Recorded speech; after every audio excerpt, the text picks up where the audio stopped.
we welcome in our guy, Tom Murphy, Sir Thomas Murphy, as Jenkins is listed here on our Comrec system. Tom, beautiful Monday. Happy to have you adjusted and happy to have you here with us on a Monday morning edition of the Morning Rush. I'm happy to be here, man. That was a phenomenal weekend for the Razorbacks in Starkville. Just to take away a lot of different things, the defense standing up, the offense. I know there's some great quotes from both Sam Pittman, Felipe Franks, and Bumper Poole. Have you really got a chance to assess everything from what we saw on Saturday night? Yeah, a lot comes at you. First of all, that was the kind of win where it can make grown men cry. I mean, it was so overwhelming. Like, so many guys got injured. They went in without their top two defensive ends. Their top running back and their top receiver got injured. Their top cornerback got injured, all in the first half.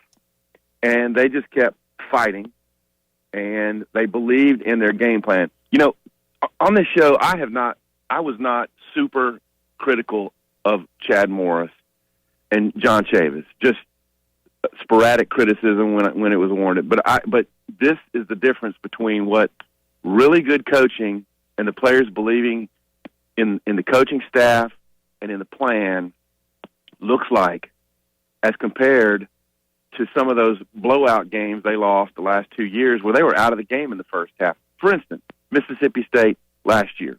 I know this is a different coaching staff at Mississippi State, but I think I spoke to you guys about the psychological component that went into this. They came off that high of just routing, well, not routing, but just passing all over LSU and filming the commercial with the bandwagon and all. And it's hard to duplicate that level of play and of focus, and everyone's patting you on the back. This issue Arkansas is going to face going to Auburn. But it's hard to duplicate that, and the Razorbacks believed in what that plan was, and they executed it, overcame odds. They were outgained by 125 yards, and they still won the game. They were generating almost nothing on offense in the fourth quarter, and the defense held on twice inside their red zone, and Kendall Briles was saving that rollout pass on 3rd and 8 because they had done so little in the fourth quarter. But that rollout pass, Felipe was clean, and Devion Warren ran a good route, held onto the ball, and it was a huge conversion right there. And staying in balance, by the way. Did you see him stop on the sidelines and intentionally fall down? Davion had himself a fantastic game. Tom, in speaking to not reading your press clippings, not getting overhyped about a win, I believe, man, I'm not 100% correct, but I believe it was you that asked the question of Bumper Poole about Club Dub, and he said, yeah, we're not doing Club Dub, we're not doing that. It just seems like that Sam Pittman, whether it's him, whether it's Franks, they know, hey, they can celebrate this for 12 hours, then they got to get back to work. That was evident following the postgame from Franks, from Poole, and from Sam Pittman on Saturday night. It was evident. Someone else asked the question, but Bumper Poole, I mean, his responses were just so what you want to hear out of a leader. And it's a challenge for them. I mean, they're going to have injured guys. I doubt very seriously that all those guys are going to be able to come back. Hopefully some of them do. So they're going to be still at a little bit of a manpower deficit going into Auburn.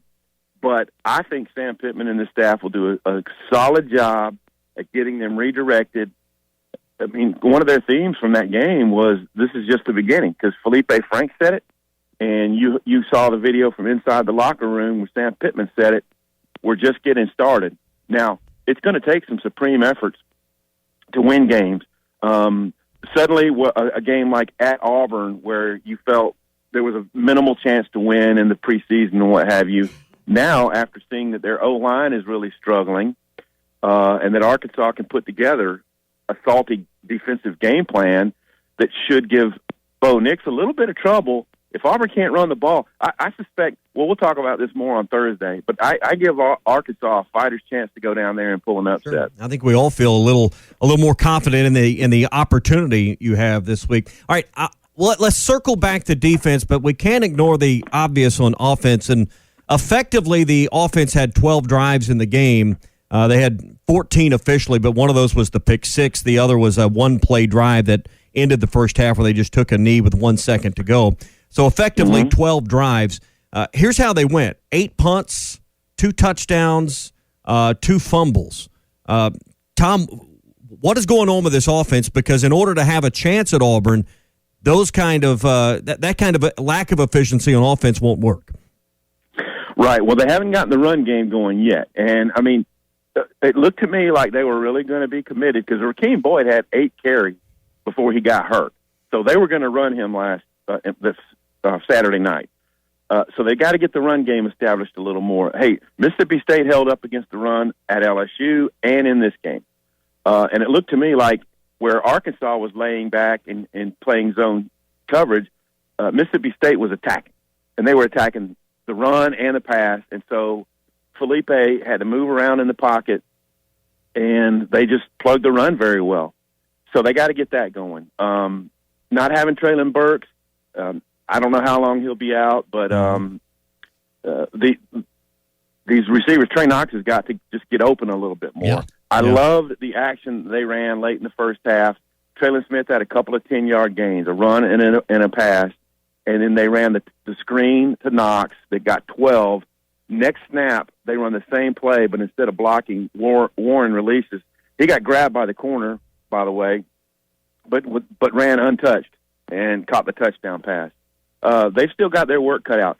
Now, I think some of the late game stuff, they were trying to not turn the ball over after that fumble. And so they were being conservative, not making a big mistake. And in a way, you have to credit them for that. But they've got to move the chains with more consistency. And if they have to rely on Traylon Smith against Auburn, that's good. Maybe Amonte Spivey gets back in good situation this week and can go to Alabama, his home state, and be a contributor.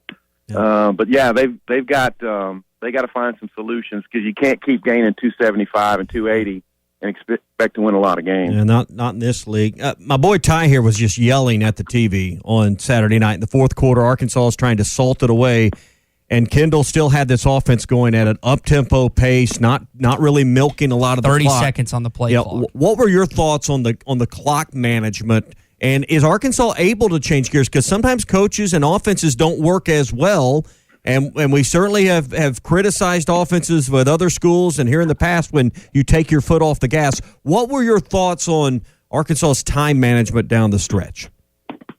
Well, when you're trying to salt away a lead, I think you should run more clock. And I don't think that will take them, largely out of what their personality is. But you've got to get the conversions. And so, honestly, I'm trying to keep the play-by-play of the game.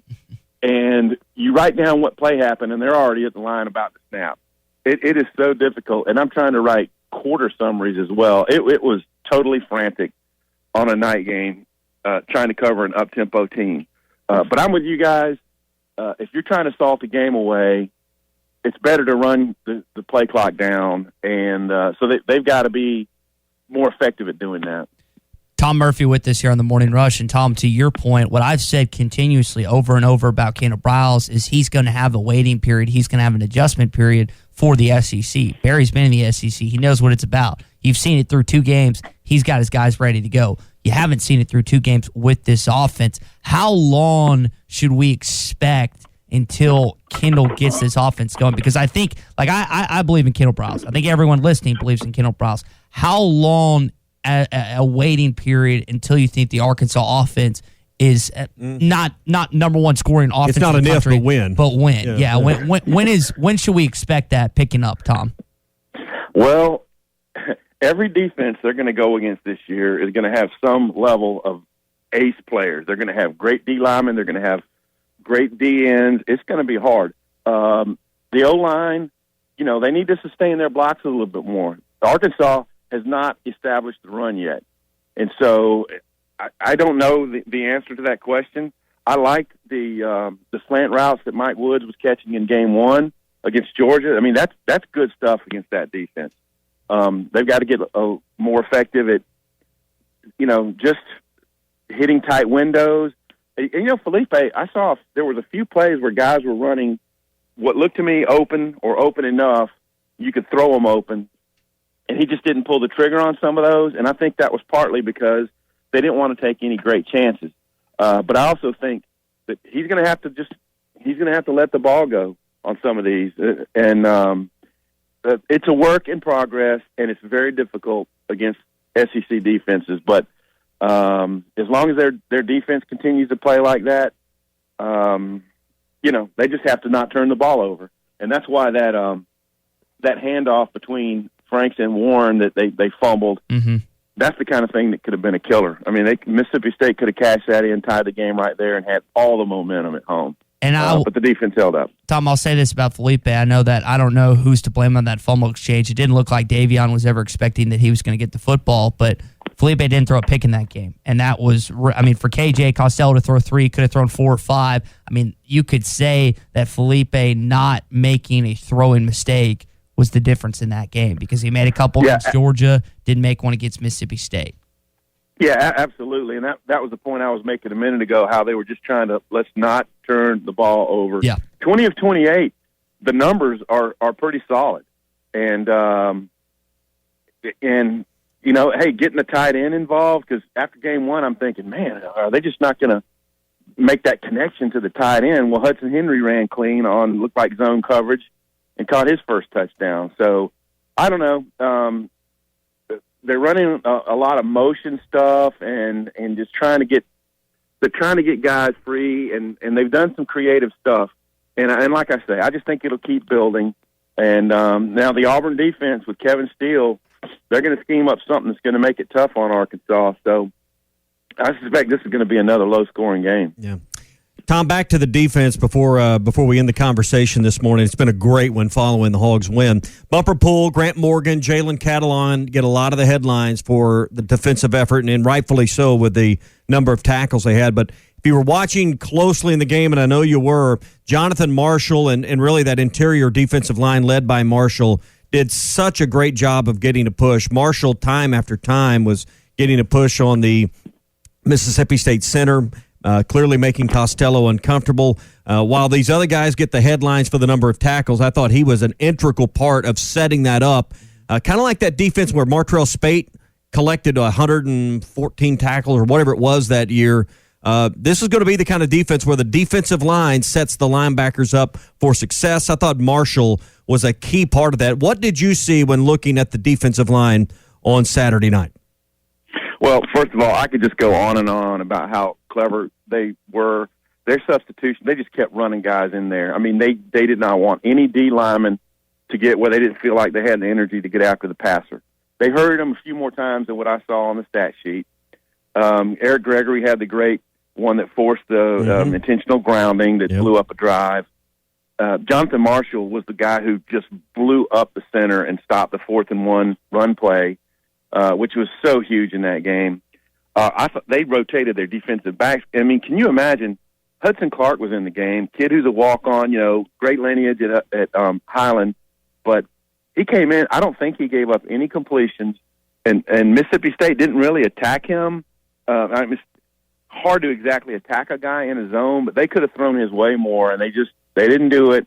But he came in and did what he was supposed to do, and it blows my mind that Sam Pittman talked about how we have to practice 3 deep and 4 deep during preseason practice because of COVID and numbers, and it came into play in game 2, and their guys delivered. Just a phenomenal effort at substituting freely, and the guys who were called on, sometimes for the first times in their careers, played well. And you mentioned Clark, and he was one of the guys, and I don't remember if it was Blair, if it was Jacobs, but Tom, in a crucial 3rd down play where Costello threw in the end zone, he was one of the guys on the pass breakup, if I remember that correctly. Not positive, but he just did what he was supposed to do. Mm-hmm. Joe Fouché, not starting, probably hurting his ego a little bit, comes in and gets 2 picks in the game. There was all kind of plays being made.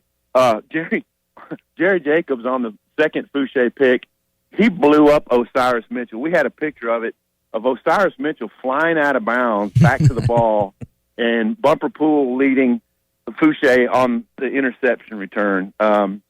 Just phenomenal stuff. I'm going to say one thing. That Jaden Wally kid, they're kind of their check down across the middle receiver. He was their best wideout in that game, or the best receiver. He's the poor guy who muffed the punt, felt bad for the kid, had a big game, and then he muffed the punt. And, how about Dion Edwards on special teams? Not getting a lot of run right now on defense, but he goes down there and plays that perfectly. A yard or two away, made a fair catch, and he bobbled it, and Edwards got on the ball, and that was huge. Perhaps the play of the game. Oh, yeah. I mean, and the Greg Brooks interception, let's not forget that. I mean, they got 4 turnovers, and they were all so big in that game. And could have had it. Could have they had are a ready fifth. to run out the clock. Could have had Mike a fifth Woods of that has early gotta fumble. Yeah. Yeah. Mike Woods has just got to be more disciplined than that. That could have been a play that cost you the game. Yeah, gave them the ball back late in the game when State would not have gotten the ball back without that penalty because the clock had stopped. Absolutely, yeah, that was just not very smart. No matter what had happened before that. And I think Felipe touched his knee real quick, and then there was some contact back in there, and the Razorbacks took exception. But you just got to be more disciplined when you're running the clock out. And by the way, Mississippi State's first play with 25 seconds left, a dump pass over the middle, not very smart with no timeouts. They had to. If that's me, I'm throwing the hook and lateral on the first play, and then if it gets 20 or 30 yards, then I'm running the hook and lateral again. I mean, you've got to get the lateral stuff going. If you have the Arkansas Democrat-Gazette now going to join us every Monday at 7:20 and also Thursdays at 7:20. Tom, appreciate it, man. We'll talk then, buddy. Sounds good, y'all. See you.